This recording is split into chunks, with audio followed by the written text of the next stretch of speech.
With so many patriots and lovers of liberty. Dan and Jeannie and Bishop Davis, thank you for being here and standing strong. Chris Cleveland, thank you for your tremendous principled leadership. And thank you to each and every one of you for coming out and standing to bring our nation back.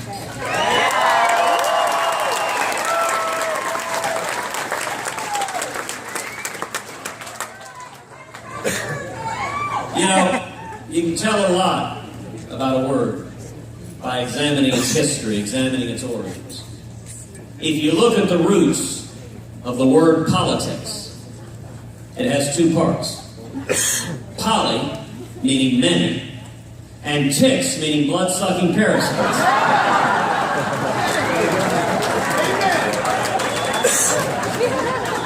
And that is a fairly accurate description of Washington, D.C. But you know, we're here today for something a lot more important than politics. We're here today because our country's in crisis. Because we're bankrupting our kids and grandkids. Because our constitutional rights are under assault. And because America has receded from leadership in the world, and it has made the world a much more dangerous place. And yet I'm here today with a word of hope and encouragement. All over Illinois and all over this country, people are waking up and help is on the way.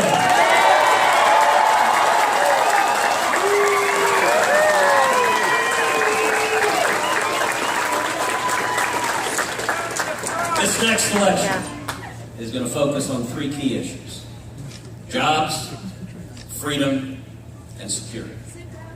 Let's talk about each of them. Let's start with jobs. I want to talk to all the single moms who are here, who are working 2, 3 part-time jobs, who've had your hours forcibly reduced to 28, 29 hours a week because Obamacare kicks in at 30 hours a week.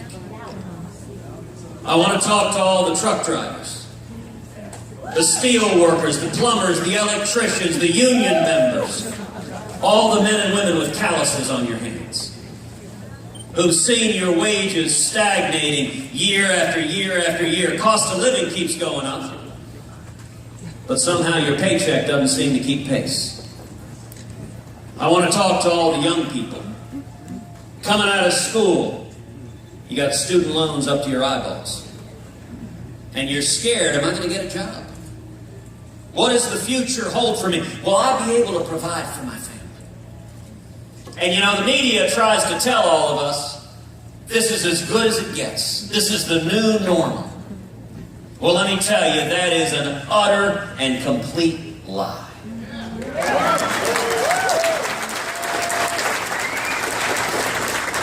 You know, it's easy to talk about making America great again.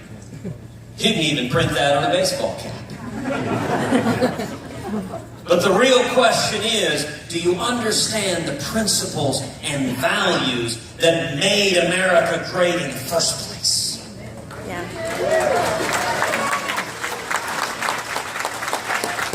The heart of our economy is not Washington, D.C. The heart of our economy is small businesses all over the United States of America.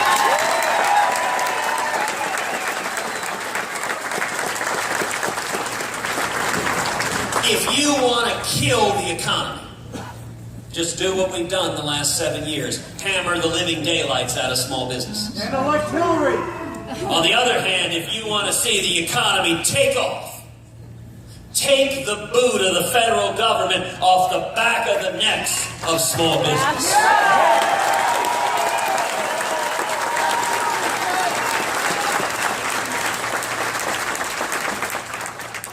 If I am elected president, we will repeal every word of Obamacare.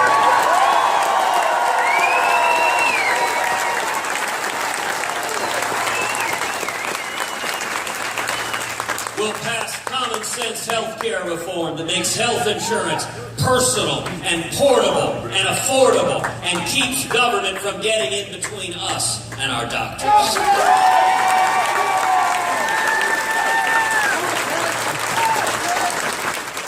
We will pass a simple flat tax.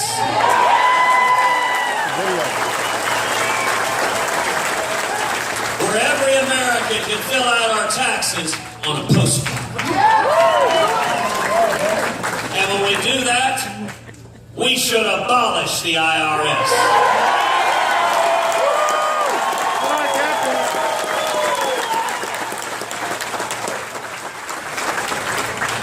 We're going to rein in the EPA and the CFPB and the alphabet soup of federal agencies that have descended like locusts on small businesses, killing jobs all across this country.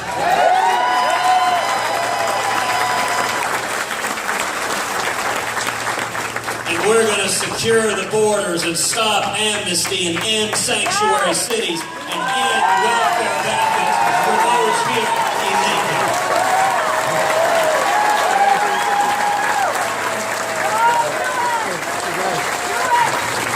And when we do all that, let me tell you what's going to happen. We're going to see millions upon millions of high-paying jobs. We're going to see wages rising for everybody. We're going to see young people coming out of school with 2, 3, 4, 5 job offers. We'll see morning in America again.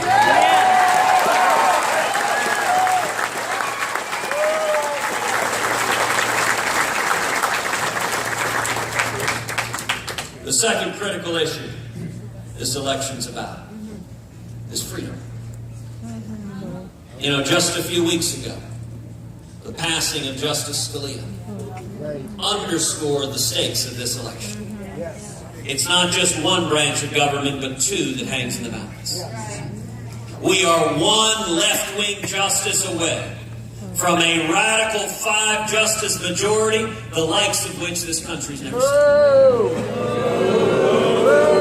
We are one justice away from a Supreme Court that would strip away the religious liberty of every American.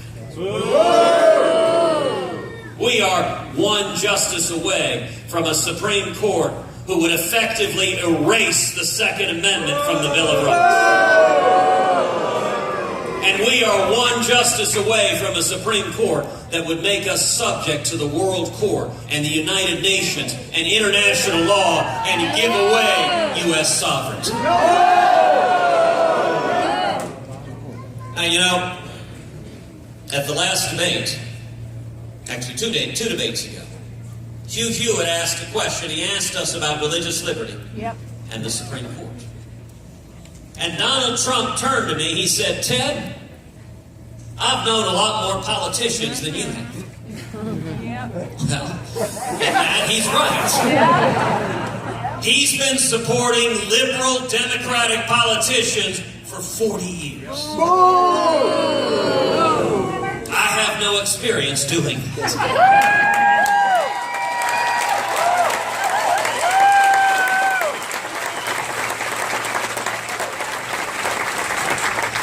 But Donald went on to say, "Ted, when it comes to religious liberty, when it comes to the Supreme Court, you gotta learn to compromise. You gotta learn to cut deals with the Democrats and go along to get along."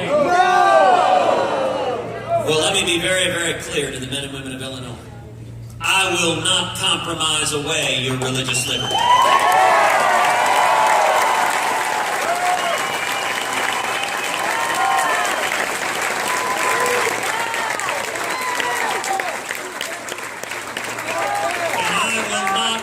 compromise away your Second Amendment right to keep it down.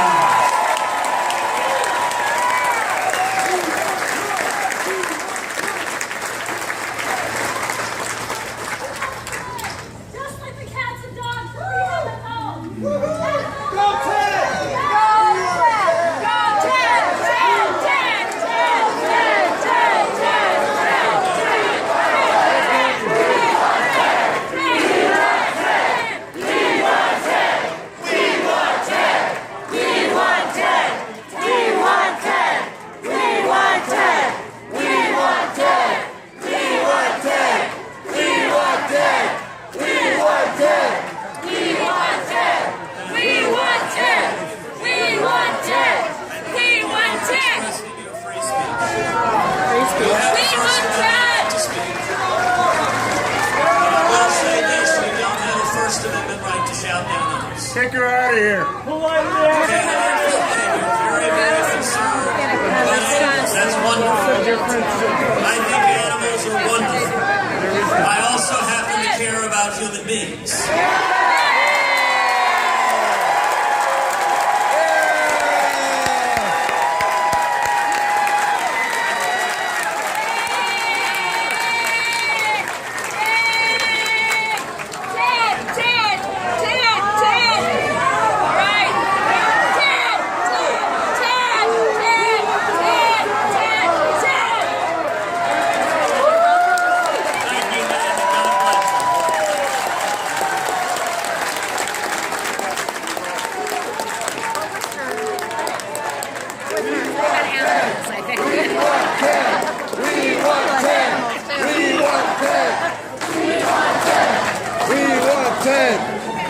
Isn't it amazing how we can have that conversation without anyone getting violent, anyone insulting?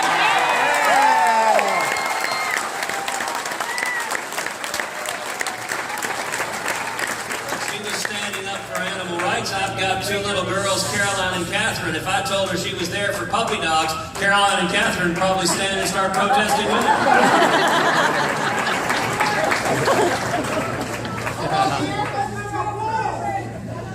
You know, the third key issue in this election is security.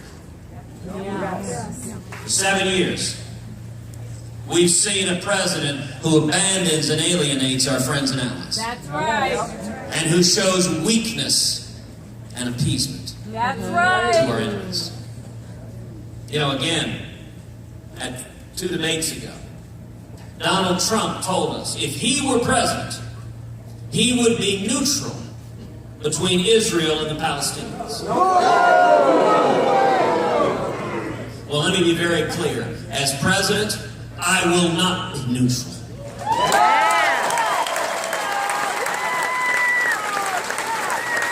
America will stand unapologetically with the nation of Israel.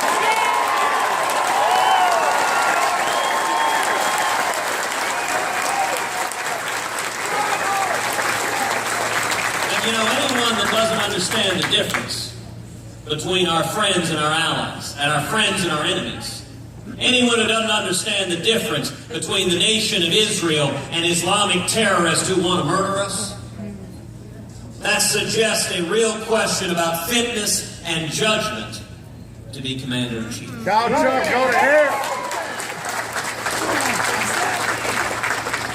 And we've seen for the last 7 years our military undermined. Right. We've seen readiness weakened. We've seen morale of the troops plummet. Horrible. Now, you know, as a country, we've seen this before.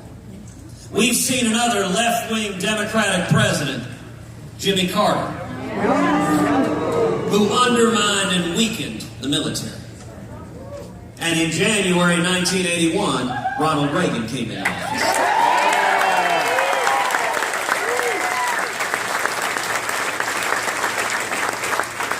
And what did Reagan do? He cut taxes, he lifted regulations, small businesses exploded. We had millions of new jobs. He generated trillions in new revenue. He used that money to rebuild the military, and we bankrupted the Soviet Union and won the Cold War.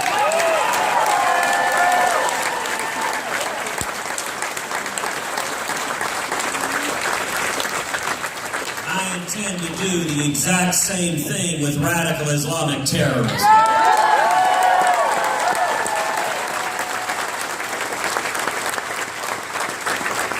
We're going to repeal Obamacare and pass a flat tax and abolish the IRS and pull back regulations, and we'll see millions upon millions of new jobs, wages going up, trillions in new revenue for the federal government, and we will use that money to rebuild our military so it remains the mightiest fighting force.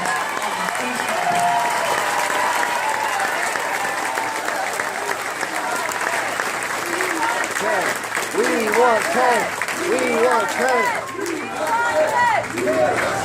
And no longer will our military be governed by political correctness.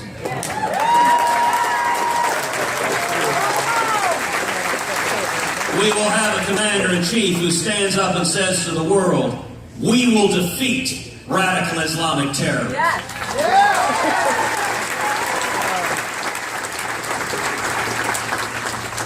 We'll have a president willing to utter the words, radical Islamic terrorism.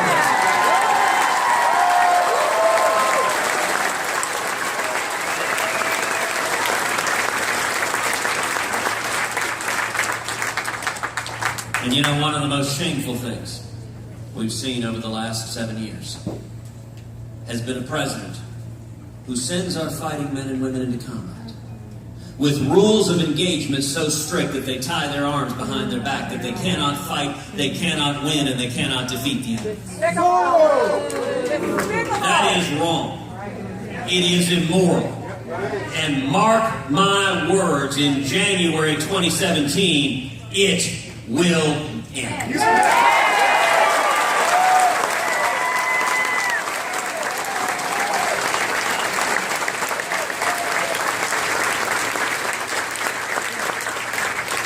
America has always been reluctant to use military force. We are slow to anger.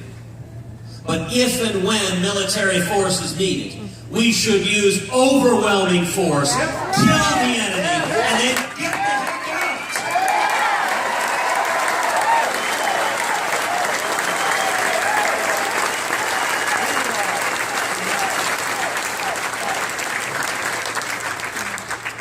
Now tomorrow is the Illinois primary. Tomorrow, the men and women of Illinois get your voice on a national stage. Sure will.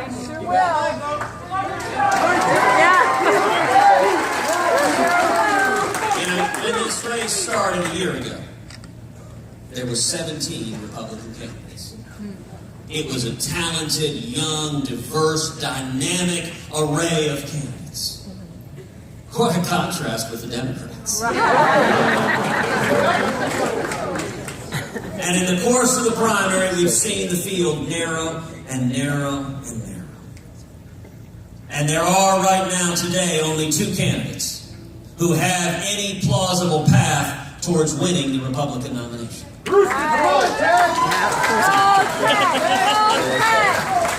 Today, 65 to 70% of Republicans here in Illinois and nationwide recognize that Donald Trump is not the best candidate to go head-to-head with him.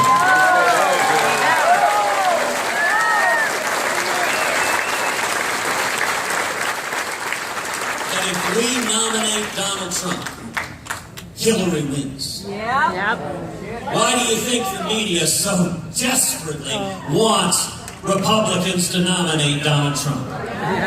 Why do you think every TV show is a 24-hour infomercial for Donald Trump? Because the network execs are all partisan Democrats. They are ready for Hillary, and they recognize Donald Trump may be the only candidate on the face of the planet Hillary could beat in the general election. But what we are seeing is we're seeing Republicans unifying behind our campaign.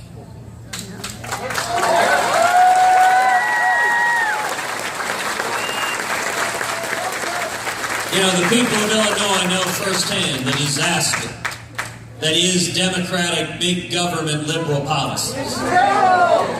The people of Chicago suffer under those failed policies each and every day.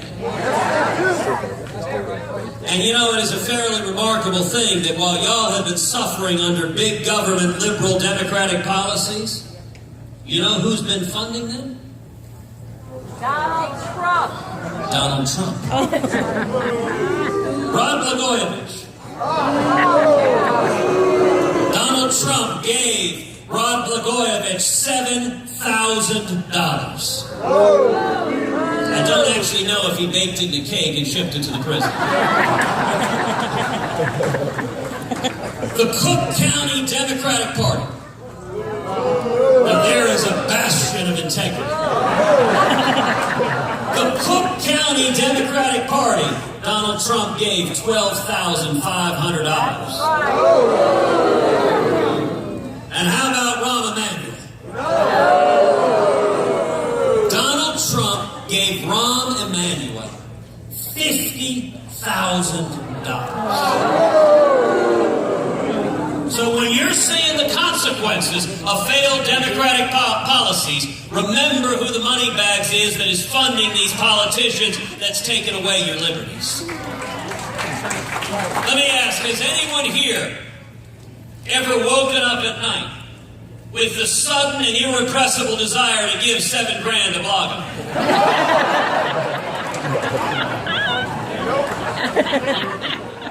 Has anyone in this room ever said, when I think of where to put $12,500, the very best place I can think is the Cook County Democratic Party? What exactly goes through your mind as you're sitting there saying, the Godfather needs $50,000? Look, y'all are familiar with this game. Donald Trump is a Washington lobbyist. But Illinois has a choice.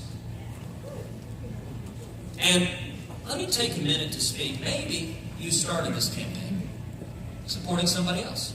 It's a great feat. Maybe you started supporting Jeb Bush or Chris Christie. Maybe you started supporting Rand Paul or Mike Huckabee. Maybe you started supporting Carly Fiorina or Dr. Ben Carson. And maybe now you're thinking about supporting Marco Rubio or John Kasich. Listen, let me be clear. Every one of those are good, honorable, decent, principled people I like and respect. Every single one.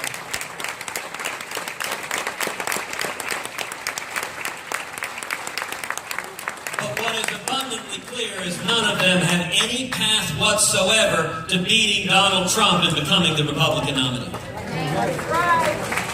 So if you were thinking of supporting Rubio or Kasich, let me say to you, we welcome you to our team. We welcome you with open arms.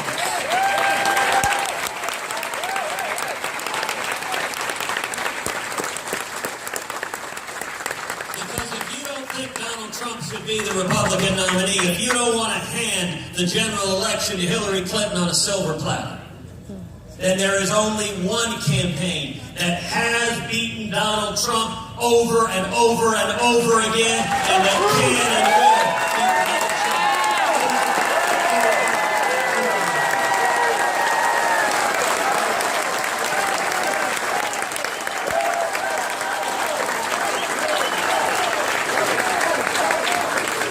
At this point, our campaign together, we have beaten Donald Trump not once, not twice, not 3 times, but 9 different times.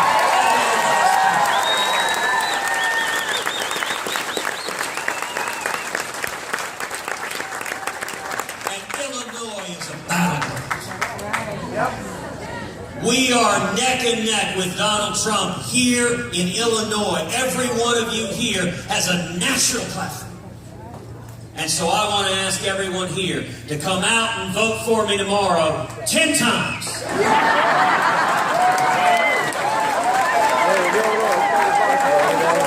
Now listen, we're not Democrats. I recognize this is Chicago.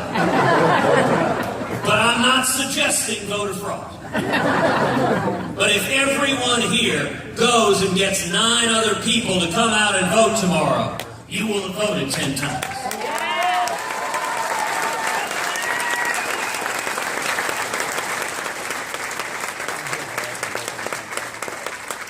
And you know, maybe you're not yet old enough to vote tomorrow. If you go and get 10 other people to vote tomorrow, you will have voted 10 times before you turn 18.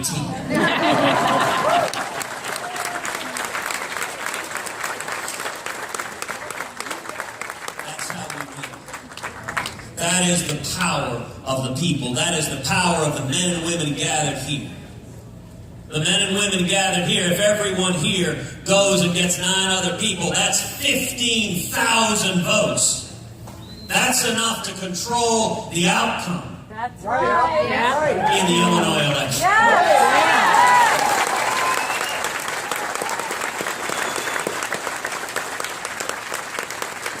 If we stand together as one, we will win this nomination and beat Donald Trump. We will win the general election and beat Hillary Clinton. And we will turn this country around.